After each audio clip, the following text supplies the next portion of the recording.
Many would think that learning Morse code is the toughest thing in ham radio. Not at all, once you take it easy. I could work a lot of DX during my early days of ham radio just because of Morse code, which would take my signal much far away. First, I learned the simple codes with only D and DA using a simple mnemonic EISHTMO.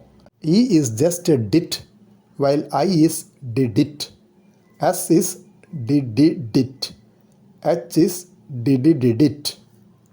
T is just a da. M is da da. O is da da da. So you have learned 7 of the 26 alphabets so easily. These are the letters which come most frequently in your communications. Next step is to find out words using these 7 characters and practice sending and receiving them.